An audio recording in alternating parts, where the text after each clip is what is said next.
Bonjour à tous les amis, j'espère que vous allez bien. Aujourd'hui on se retrouve pour une nouvelle vidéo. Aujourd'hui les amis on se retrouve pour une vidéo mercato. On va parler de Joao Félix qui a des gros problèmes avec son club l'Atlético Madrid et son coach, et qui veut quitter absolument le club pour rejoindre un grand club européen et un grand club espagnol comme le FC Barcelone. Donc les amis on va en parler dans cette vidéo. Est-ce une bonne idée? Est-ce un bon transfert? Aussi on va parler du montant du transfert qui devrait être très élevé. Je vais vous donner les prix à peu près exacts dans cette vidéo, donc restez bien jusqu'à la fin pour avoir toutes les informations, c'est très important. Et en fin de vidéo je vais vous donner mon avis. Est-ce que Joao Félix pourrait simplement rejoindre le Barça, et est-ce que ce serait une bonne idée? Allez les amis, on perd pas plus de temps, n'oubliez pas de vous abonner si vous appréciez ce genre de vidéo. C'est parti.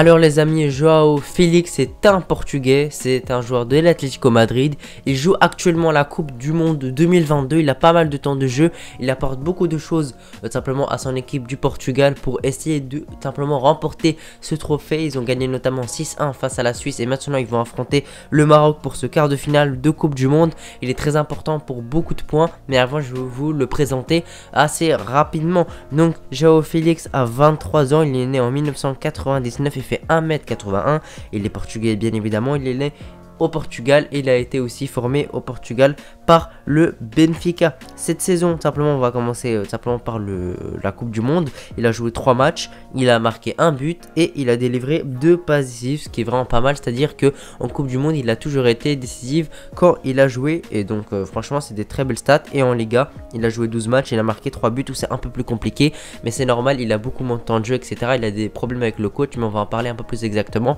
un peu plus tard dans la vidéo. Donc les amis, pour son poste, il en a plusieurs. C'est un joueur qui peut jouer dans plusieurs postes assez intéressants, comme le poste de ailier gauche, comme le poste de numéro 10, comme le poste de deuxième attaquant et le poste de faux numéro 9. Donc il occupe beaucoup de place en attaque, il peut vraiment être un peu partout. Et les droits il joue quasiment jamais, voire jamais, mais la plupart du temps il se retrouve soit en tant que deuxième attaquant dans l'Atlético dans un 4-4-2, ou bien en faux numéro 9, ou bien en tant que ailier gauche comme avec la sélection portugaise. Et donc ça c'est vraiment très intéressant à noter. Le Barça, on sait qu'ils ont besoin d'un ailier gauche vraiment un des meilleurs du monde, parce que à droite t'as un Dembélé, en pointe t'as pas de souci, t'as un Lewandowski, mais à gauche t'as un Fati où c'est un peu compliqué, Ferran Torres où c'est un peu compliqué, mais à part ça, ces deux joueurs là, t'as pas un joueur de classe mondiale à gauche tout simplement. Et Joao Félix pourrait remplir ce rôle là, d'avoir simplement un ailier gauche virevoltant, simplement virevoltant. Je sais pas si je dis correctement, un ailier très rapide, percuteur, qui peut déséquilibrer une défense, qui prend des risques avec le ballon, qui tente beaucoup de choses. Quand je dis tenter beaucoup de choses, voilà, c'est des dribbles, des frappes de loin, essayer de créer des fautes aux abords de la surface, ou bien dans la surface pour simplement créer des pénaltys. Bref, il apporte beaucoup de choses sur le côté gauche simplement de l'équipe du Portugal, ou bien sur celle simplement de l'Atlético Madrid. Il est vraiment très important pour ces deux équipes. Malheureusement il a des problèmes avec simplement l'Atlético, surtout le coach Diego Simeone, ils s'entendent pas très bien. Félix, je vous ai dit, j'en ai déjà parlé il n'y a pas très longtemps, que tout simplement pour moi Félix devait quitter le club parce que la façon de jouer de l'Atlético ne correspondait pas avec simplement le style de jeu de simplement Joao Félix, et il devait absolument rejoindre un club où ça joue, où ça marque des buts, où ça joue offensif, où ça presse énormément etc. Pour Félix là, l'Atlético c'est surtout un truc ou un style de jeu pardon, où tu dois vraiment beaucoup défendre, où tu dois faire beaucoup d'efforts, où tu dois rester défensif, où tu dois rester concentré de A à Z et essayer de pas encaisser de buts, et surtout défendre. La priorité ce n'est pas l'attaque, c'est la défense, c'est simplement la philosophie de Diego Simeone, et pour moi elle ne correspond pas avec celle de Félix. Donc il doit rejoindre un club où ça joue, où ça marque, comme le PSG, comme le Barça, comme Manchester City etc. Même si le PSG ils ont déjà Messi, Neymar, Mbappé etc. donc ils n'ont pas besoin de lui et ils vont sûrement pas le recruter, alors que le Barça on a vraiment besoin de ce genre de joueur. Je vous ai dit, on a vraiment un besoin sur le côté gauche. Déjà en tant que latéral gauche on a un Baldé qui explose et qui devient de mieux en mieux, t'as Alba qui est son remplaçant, mais pour les ailiers t'as un Fati qui peut rentrer en fin de match, qui peut apporter des choses. T'as également un Ferran Torres, mais mis à part ça, moi je suis pas satisfait par ces deux ailiers et pour moi il nous faut un ailier de classe mondiale comme lui. Pour les dribbles, il est parfait, il apporte beaucoup de choses au jeu, il fait pas mal de passes décisives, il adore faire des passes décisives, il adore faire jouer et surtout quand tu as un Lewandowski en ponte, tout simplement João Félix pourra se régaler à lui donner des caviars, que ce soit des passes en profondeur, des centres, tirer des corners, tirer des coups francs également, il est assez bon. On sait qu'au Barça, on a besoin de joueurs qui tirent de coups francs parce que depuis que Messi a quitté le Barça, on a absolument marqué aucun coup franc direct. Quand je dis coup franc direct, c'est simplement frappe dans le but, c'est pas centre, etc. Coup franc direct ou quand tu frappes, ça va dans le but directement, on n'en a pas marqué. On sait que Lewandowski, normalement, il est bon, mais c'est limite. Mais à part ça, même Lewandowski n'est pas bon pour moi dans les coups francs. Et on a vraiment besoin d'un joueur qui peut faire les différences dans certains matchs. Où par exemple tu es en difficulté, où tu as peu le ballon, ou simplement tu es dans un mauvais jour. Voilà, un coup franc mis simplement peut te débloquer un match, peut te redonner de la confiance, etc.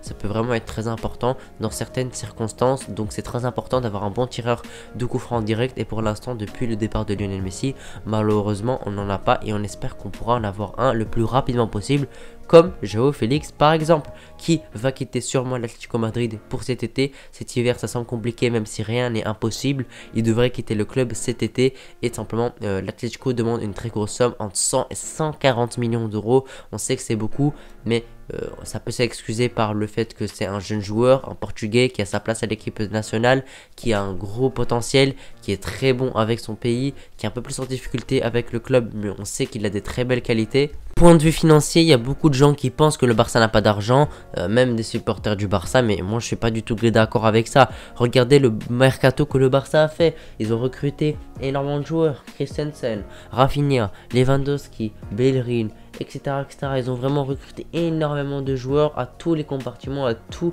les postes. Et voilà, on voit qu'ils ont de l'argent. Ils ont pu les payer les salaires. Ils n'ont pas de soucis par rapport à ça. Donc pour moi, point de vue financier, c'est pas simplement un problème. Bien évidemment, 140 millions d'euros, c'est trop. Mais si ça se rapproche simplement des 100 millions d'euros, pour moi, ce n'est pas un souci. Et pour moi, il les vaut largement. Bien évidemment, on va essayer de brider simplement son prix.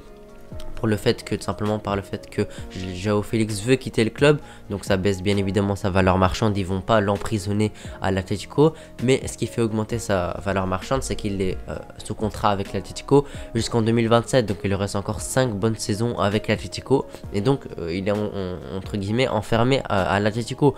Donc il va falloir que l'Atlético fasse un bon prix pour les clubs pour le vendre, même s'ils vont pas faire de cadeaux. João Félix, c'est un joueur qui a de la valeur, c'est un joueur qui a du potentiel, c'est un joueur qui peut devenir un des meilleurs joueurs du monde, donc ils vont pas le laisser pour un bas prix, mais on peut essayer de brider le prix comme le Barça a fait pour quelques joueurs.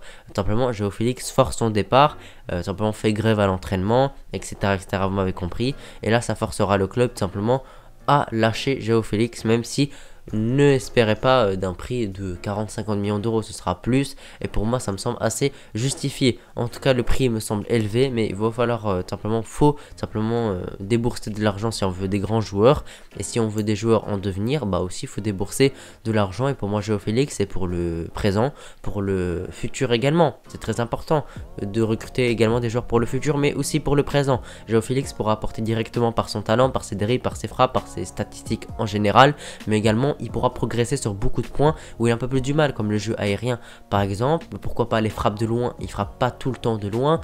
Également peut s'améliorer sur ses dribbles, sur sa concentration, sur son mental. C'est un joueur qui se blesse pas trop non plus. Voilà, c'est pas un joueur fragile et ça c'est important.